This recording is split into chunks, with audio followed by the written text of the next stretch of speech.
জলেও দুর্ভোগ, জল নামার পরেও দুর্ভোগ। জল নামা শুরু হতেই জেলায় হু হু করে বাড়ছে জলবাহিত রোগের প্রকোপ। বীরভূমের মুরারই, দুবরাজপুরের মতো বেশ কিছু এলাকায় ঘরে ঘরে দেখা গিয়েছে ডায়রিয়ার প্রকোপ। মুরারি থানা এলাকার হাবিবপুর গ্রামে ডায়রিয়া আক্রান্ত হয়ে শতাধিক রোগী হাসপাতালে ভর্তি। দুবরাজপুরের 6 ও 7 নম্বর ওয়ার্ডেও ডায়রিয়ার প্রকোপ। ইতিমধ্যেই 20 জনকে ভর্তি করা হয়েছে হাসপাতালে।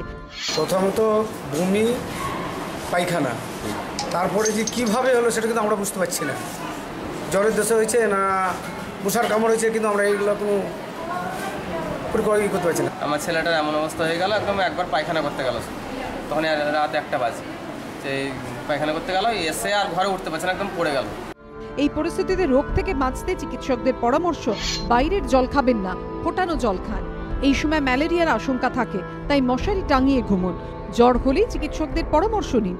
বয়েলড ওয়াটার এটা খাবে, আর ওয়াটার বল ক্যারি করবে, অথবা যদি একান্তই প্রয়োজন হয় তাহলে এই কটা দিন অন্তত সামনের কয়েকদিন, মাসখানেক, মাস দুয়েক প্যাকড সিল ওয়াটার খাওয়া উচিত।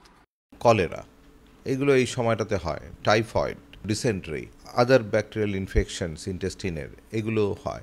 ওআরএসের পর্যাপ্ত সাপ্লাই দরকার, এবং কিন্তু ছোটো বাচ্চাদের প্রবলেম হয় যে ছোটো বাচ্চারা জল খায় না, সেই ক্ষেত্রে তখন ওদের ডিহাইড্রেশন হয়ে যাওয়ার চান্সটা আরও বেশি। তো তখন আপনার ওই স্যালাইন চালানো ছাড়া কোনো উপায় নেই। জেলায় জেলায় যা পরিস্থিতি, তাতে এই সময় জলবাহিত ও মশাবাহিত রোগের প্রকোপ বাড়ে, তাই সতর্ক থাকার পরামর্শ দিচ্ছেন চিকিৎসকরা। গোপাল চট্টোপাধ্যায়, জিলম করঞ্জাই, অরিত্রিক ভট্টাচার্যের রিপোর্ট, এবিপি আনন্দ।